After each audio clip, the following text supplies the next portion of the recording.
Welcome to Pioneer Movie Review. I'm Sarah. And I'm Spencer. We're looking at My Hero Academia movie, I think is what it's supposed to say. Yeah. Yes. So this movie is about the anime My Hero Academia. It is a long series with a lot of seasons. It has like 7 seasons, I think, or will have 7 seasons.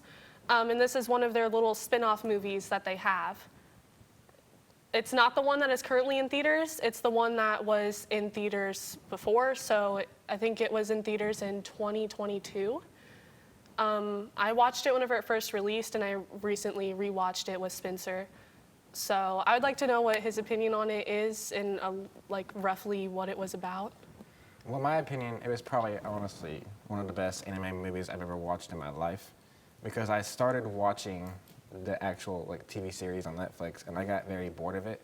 But when I figured out about this movie, it was honestly a 10 out of 10 for me. And my favorite scene was honestly the beginning chase scene. And he also got slapped by ice, and that was the funniest thing to me. But that's my opinion on it. It's a very good movie. I also really liked the movie. I thought it was really interesting and entertaining. On my first watch, I didn't really like the cult plot. Me neither. But on the second watch, I was like, okay, like it's interesting, and I think it's interesting to talk about. My favorite scene is probably just the little montage of them in the van, and whenever the music just fades in and it's only the music. I really liked that part. But in all honesty, I don't think that this movie would have survived without Rhodey. I agree with that. He's a new character that was introduced in this movie, and he never returns. But this movie is heavily based on character interactions, and I think that without character interactions, the movie just wouldn't have survived. The plot wasn't strong enough for that. I totally agree with that with you. That's exactly how I saw it, because he was my favorite character of the entire movie. Yeah, me too. He's one of my favorite characters in the whole series, actually, even though we never see him again. Yeah, it's kind of sad. It That is. kind of disappointed me, to be Yeah, honest. he's such a good character.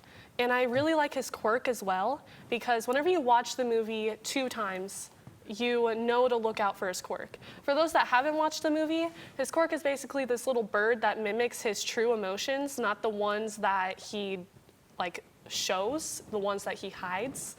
So you didn't learn that till the very end of the movie, the first watch. But on the second watch, you can look out for that and you know exactly how he's feeling whenever you didn't before.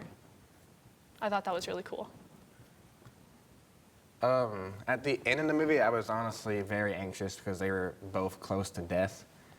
And I would have honestly cried, I'll be honest with you. I don't cry in movies, but like, my God. No, for real. That's really all I have to say about the movie, is because at the end it made me very, very, very anxious. Yeah. I do think that the fight scene at the end of the movie dragged on a little bit. Mostly whenever we were focusing on what Bakugo and Shoto were doing, I think that dragged on a little bit. Like, I am interested in what they're doing, but it was a lot less important than what was happening to Rhodey and Deku. So it just felt very, I guess, boring is the right word? Yeah. I don't know, I got a bit bored by that. But Yeah, I did too. I did like the ending. I thought it was really cool. Yeah, me too. But that's really all I have to say about it. Yeah. Honestly. Overall, I would recommend this movie. I totally recommend watching it. I also recommend watching the first one as well. Not the first one, the newest one in theaters. I recommend that one as well. The ones before that, they're okay. But I recommend this one and the one in theaters for sure if you are an anime fan. So thank you for watching. Thank you very much.